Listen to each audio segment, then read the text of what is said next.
Hey everyone, and welcome back to another video for today and this year.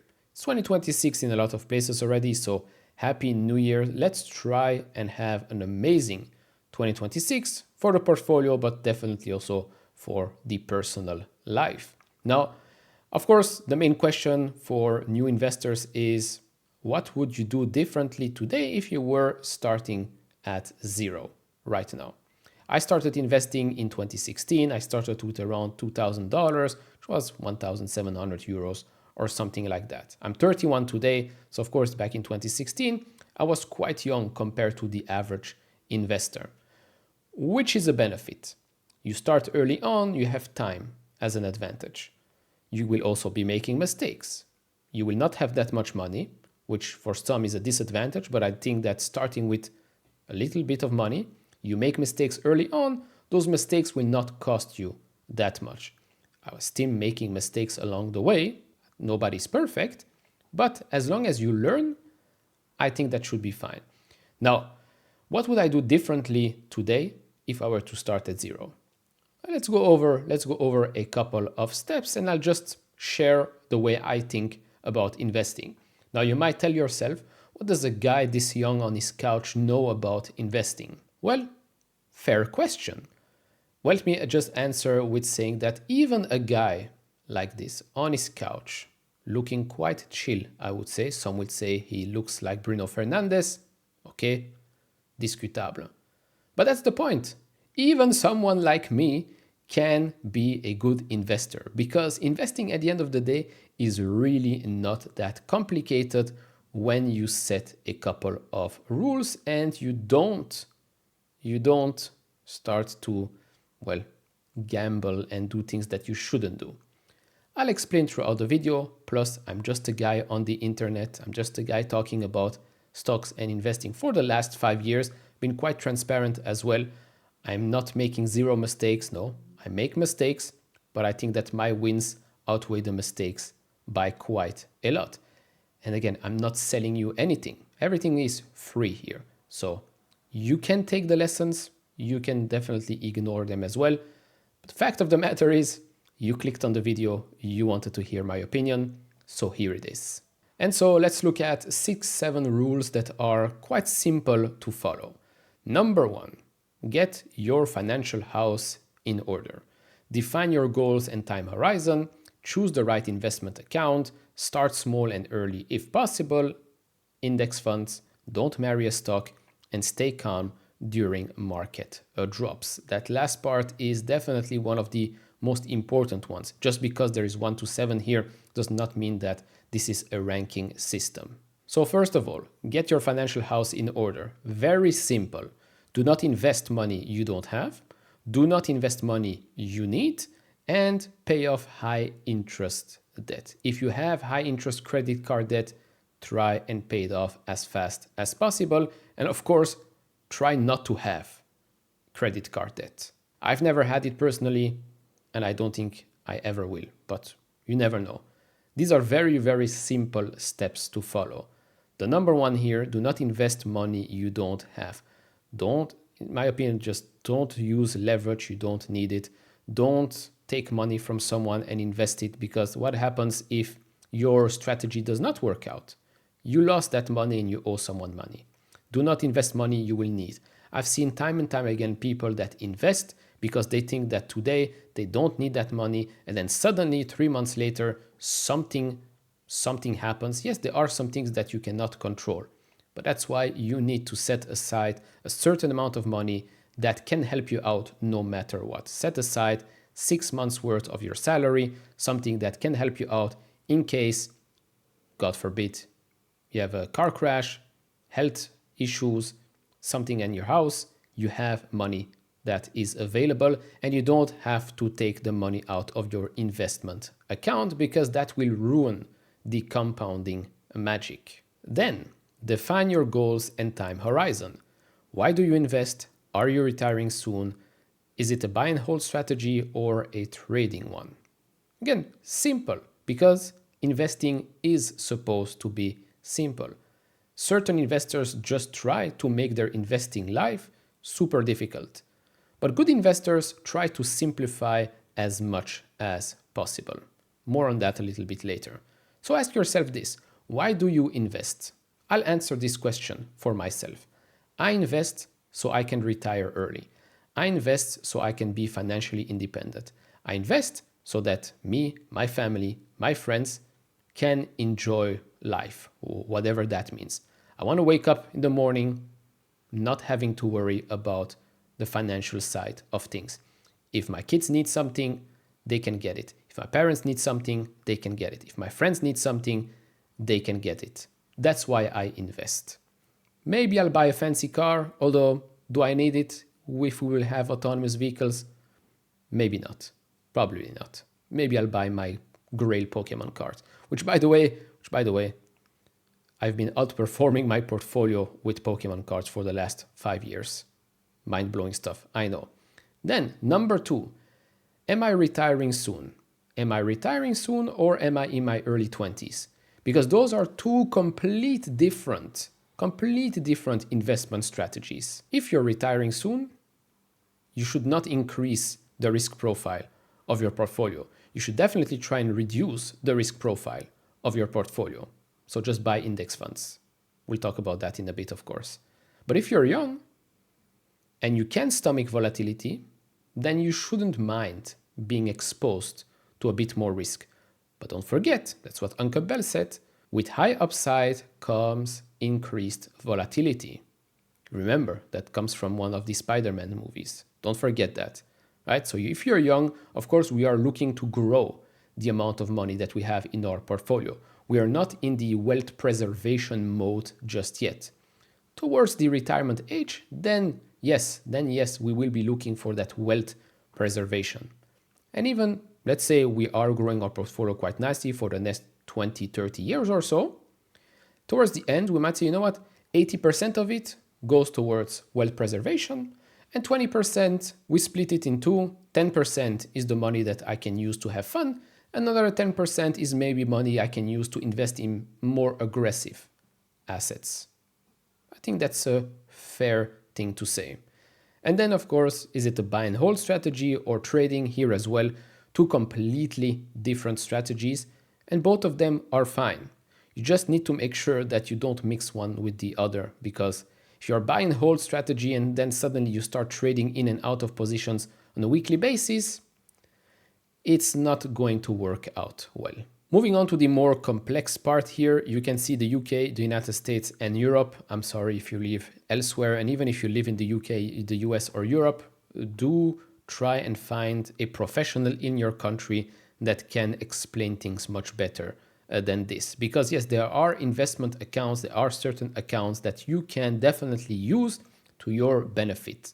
So in the UK, you have something like the ISA, right? The gold standard here, you max it out, £20,000 per year contributions, 100% tax-free of capital gains and dividends forever.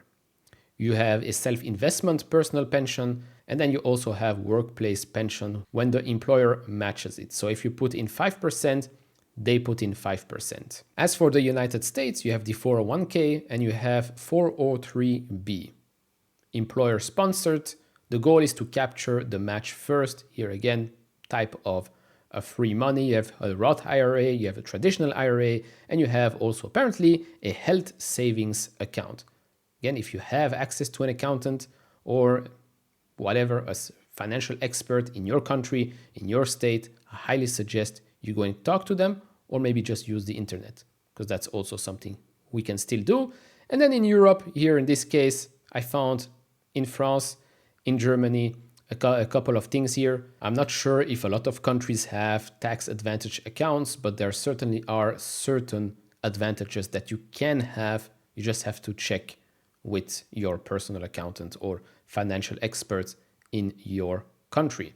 But do for sure make use of those tax-free accounts if you can. Moving on to the next one, and that's, of course, it's easier said than done because everybody's in a different situation, but you can start small and early if possible. There is this saying, the best time to invest was yesterday, the second best time is right now.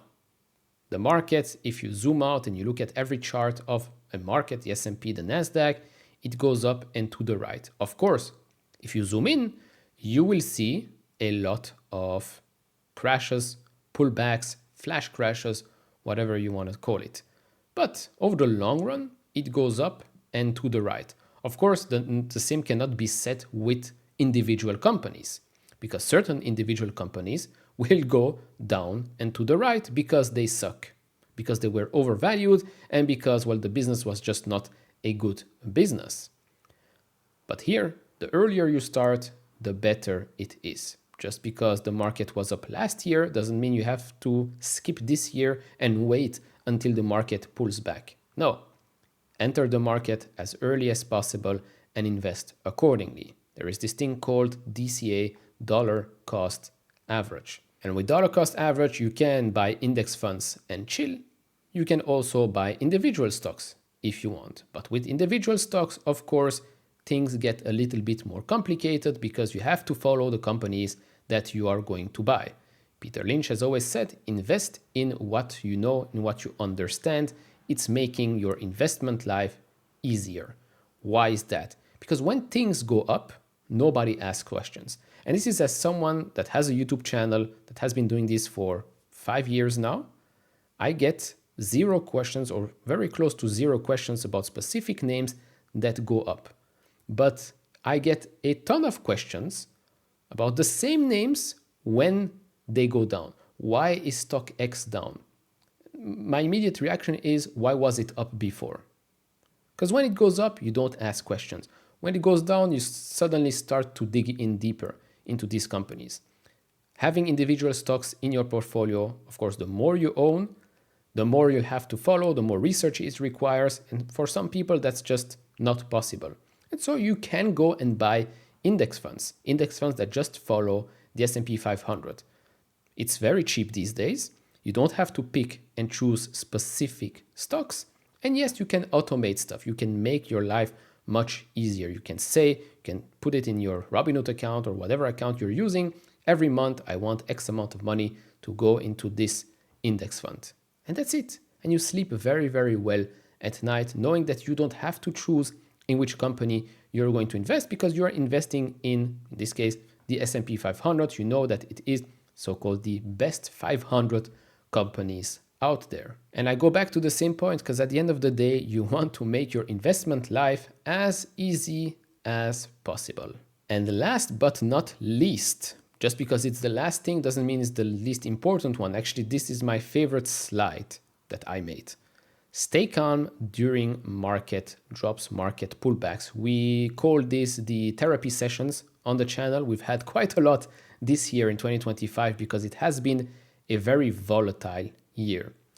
But just so we're clear, 1, money is being made during bear markets.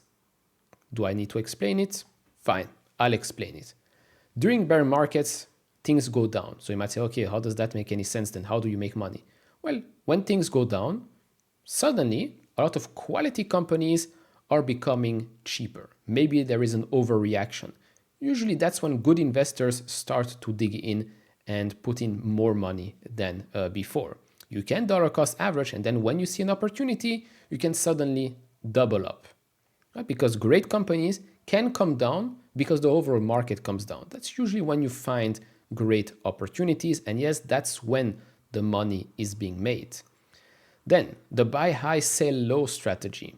Right? The buy high, sell low strategy goes with the don't get scared out of your positions. If you bought a stock at $100 and then that stock goes to $70 and you sold, you shouldn't be buying individual stocks. Because if you buy a stock at $100, why do you buy the stock at $100? Did you buy the stock at $100 purely because the stock went from 70 to 100 in a week, or because you like the price that you're paying for that specific business? Remember, we're buying businesses here, not ticker symbols, not candles. We're buying businesses. And so, are you buying that business at $100 per share because you think it's undervalued and you like it, or not? Because if you liked it at $100, you should definitely love it at $70 per share. It's very simple. But sadly, a lot of investors do buy high and sell low. Then the last couple of things here, there are way more bull markets than there are bear markets. We've seen this time and time again. I've shown you this in some data-driven videos that I've made, especially this year. The market stays in a bull market for way longer than bear markets. I think over the history of the stock market, I don't think we have seen more than 20 bear markets, in my opinion. So all the rest is purely bull markets. Of course, during bull markets, you still have pullbacks, right? Nothing goes up like this, up and to the right. No, you will have pullbacks. But all in all, corrections are very, very rare. So every time you hear about these broken clock investors that say, oh, a crash is coming, this is the dot-com bubble, this is the great financial crisis, this is 1929. Yes, maybe eventually they will be right? A broken clock is right twice per day. But 90% of the time, they are going to be wrong. Very wrong, actually. And just because a bear market might happen once in a while does not mean you have to stay out of the market. Going back to the main point, if you feel more comfortable owning more cash, raise more cash, take profits. Nobody got poor by taking profits. Don't forget that. And ending off here with point number 6, don't marry a stock, date them. Yes, crazy thing to say when talking about investing, but it's true. I've done it before. I was emotionally attached to a stock that I owned because I owned it for quite a long time. I've talked about it for a long time, but the stock just wasn't a good business to own anymore. Stock went down. I'll tell you personal example. I owned a stock. It's called Teladoc, right? The business was doing very well because we were in a pandemic. So of course, a business like that does very well. But what happened later is, well, management didn't do the right thing. They made a crazy acquisition and the execution wasn't great. And so the stock started to drop 20%, 30%, 40%, should have sold at 40%, but I didn't because I said, I'm already down 30, 40% or so. So I'll wait for it to bounce back because, well, everything bounces back, which is again a lie. Not everything bounces back. And then we also have how much lower can it go? Well, guess what? It was down 40%. I sold when it was down for me 60%. And thank God I did because it dropped another 70% after that. Low can go lower. Don't marry a stock. The stock doesn't know you own it, nor does it care that you own it or that you sold it. Your goal is to make sure that you invest your hard-earned money into good businesses. And then at the end of the day, or at the end of your investing journey, you take out a lot more money than what you have put in. That's it. Now, I know what people would say, oh, but why do you still own PayPal?